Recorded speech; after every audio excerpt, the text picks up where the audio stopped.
The 7 benefits of trusts. Introduction. So let's talk about trusts for a moment. We have been talking about the benefits of trusts and how they can help with estate planning, but what happens when you have a trust that you're not monitoring?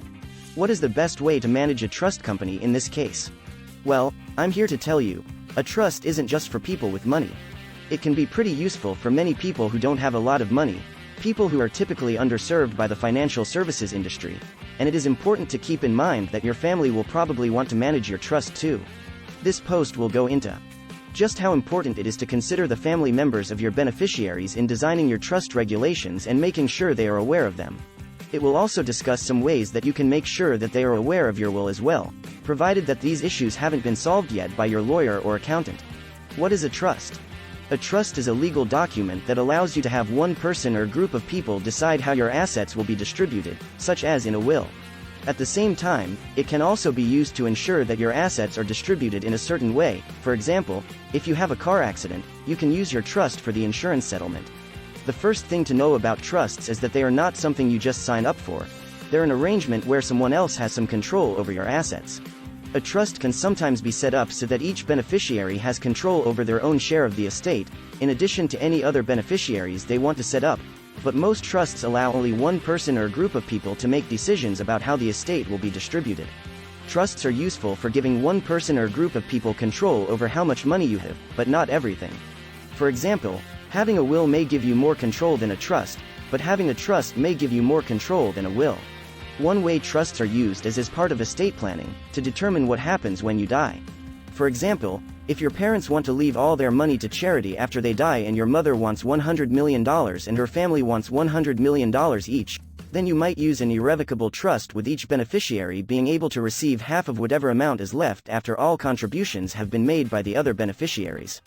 This way, if either parent dies before the other does, everyone's share will be equal regardless of who started it first.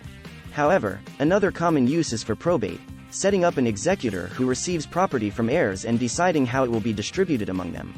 For example, if both parents want property equally divided among their children and one parent dies before the other does and her children want more than half while she doesn't want as much as they do, or vice versa, then there would be 2 executors, one who gets equal shares and another who gets less because she was an unexpected heir, or was killed before anyone else knew she was an heir. By using trusts this way, it's possible for the inheritance tax rates on estates to keep steadily declining over time because taxes aren't being paid on expectant individuals who don't actually exist until they inherit some amount of money. Another way. What are the benefits of a trust? For the most part, the rules and regulations around trusts are relatively simple to follow. The only exception is if you want to create a trust for someone else. There are some important factors that you need to keep in mind when it comes to setting up a trust for someone else. Do you want to deal with someone else? Who are you trusting? What is your relationship with that person? Why do you trust them? If you aren't sure about any of these things, it is best to have a legal professional review the setup of the trust for you. If you do have all of these things in mind, and your partner doesn't object, then here are some guidelines on how to create a trust. The first thing to do when setting up a trustee for someone else is determine who should be managing their assets. Who will control what happens with the funds? Who has access to the funds and can make decisions about where they go? Who deserves access if there is an emergency, or if they die unexpectedly, and who would be responsible for paying out from the fund if something happened, such as an emergency room bill? It's very important that your trustee does not get access to any of your other assets because this could put them at risk for fraud or other types of malfeasance. You should also choose who will manage your money using their professional expertise, a financial planner, attorney, or accountant. This person should also have access without permission during business hours so they can make decisions on behalf of the trustees, which may include purchasing insurance on behalf of your beneficiaries. If this person lives far away or lives in another state, then there is less risk involved with using this person as a trustee because he or she cannot easily get hold of money due to her distance from home. Lastly, only people who know how much money they own can be trusted as trustees. This means that if you plan on giving away any portion of what you own, then one way or another someone would need to know how much money that person has in order for them to be a proper trustee. It's best not give those details away before doing so because it could lead people down paths where they try too hard and forget about safety reasons completely. But otherwise it shouldn't be too hard if done correctly. A lawyer can help figure out all of these things for you step by step. Who can set up a trust? Trusts are a way of creating more control over the distribution of your assets after you die. A trust can be set up to distribute assets only when certain conditions are met. There are some other features that can also be set up, such as a will or a trust for life. When you have a will, there is no need for trusts and can be done by everyone without any extra legal work. These types of trusts were first introduced in the US in the 1860s and 1870s when the wealthy were required to set up trusts under their wills. The main advantage of these trusts is that they allow someone to maintain control over their estate during their lifetime, even if they do not want this control once they pass away. If you do not want to be part of the estate management because it is too expensive or too complicated, these types of trusts might still be worth considering as they can provide some level of control over how your assets are distributed, and there is no limit on how much you can leave to each person who has been named as beneficiaries. The main disadvantage of them is that it takes more time and effort for one person alone to set up a trust. This means more time spent on legal fees and hiring a team who will run all the details for you. It also means that if things go wrong, people may lose control over their estate, although this could happen with wills. However, if things go wrong with a will, and you do not complete it properly, or if something happens which causes you not to have time, then there is no way for another person's wishes about what goes into your estate to be enforced now. These types of trusts have been around longer than wills. So this is less common now, but still possible. The main advantage of this setup compared with one created by just one person is that it allows someone else's wishes about what goes into your estate to be enforced now. However, this comes at the expense that someone else will likely become involved in administering your estate, which may cause problems.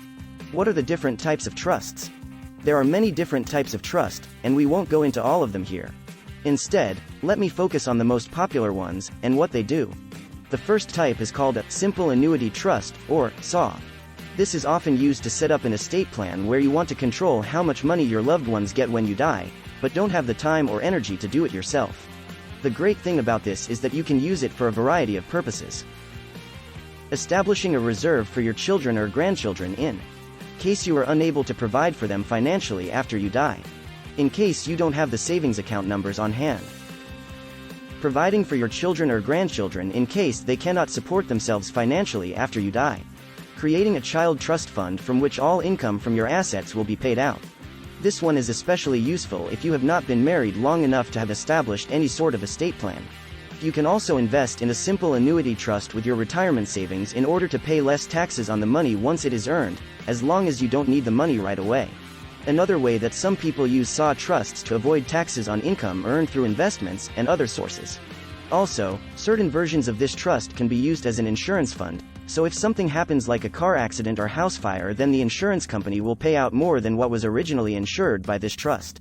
Another way that some people use SAW trusts to avoid taxes on income earned through investments and other sources.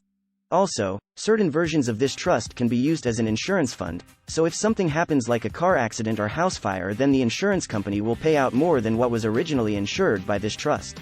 Another way that some people use SAW trusts to avoid taxes on income earned through investments and other sources.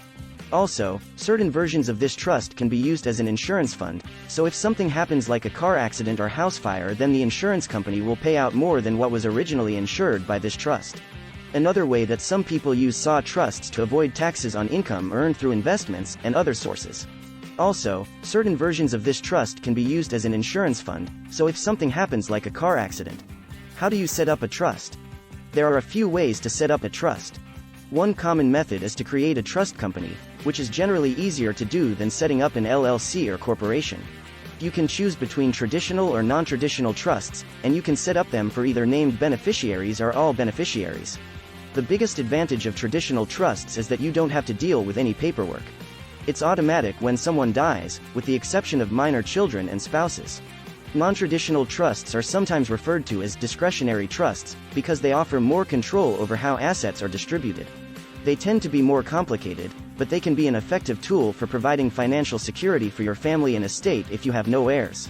If you decide on a non-traditional trust, it may be best to choose one that has been specifically designed for those purposes rather than one that was simply created without thought about the specifics of the situation, i.e., assets can be distributed in multiple ways. That way, you are not accidentally sending assets on different paths.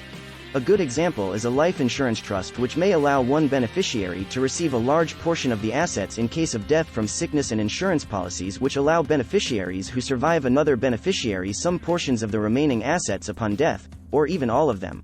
There are also specialized types of non-traditional trusts, such as ones that provide support for specific types of disabilities such as Alzheimer's or autism, ones based on disability benefits from Social Security disability insurance, which assumes some minor responsibility for future care, and so on. These kinds of trusts tend to be more expensive than regular non-trusts, but if they prove effective at giving you certainty in case you don't have any heirs, they may pay off well. Conclusion. The trust is a great tool to spread your money around. It can be used to fund your education, give the kids you want some fun at the expense of the parents, or help you pay for your investments. The trust can also be used in cases where you don't want to alter the way your assets are distributed after your death.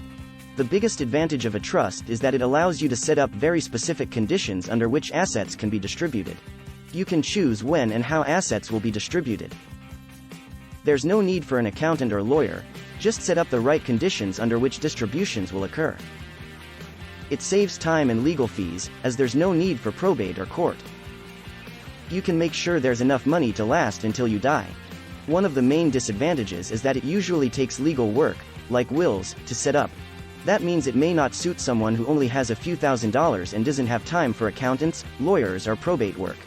However, when you decide on whether a trust would be suitable for you or not, keep in mind that what works as a solution for one person, i.e., someone who wants to use their trust funds as an investment, might not necessarily work for another person, i.e., someone who doesn't want their estate divided into separate parts.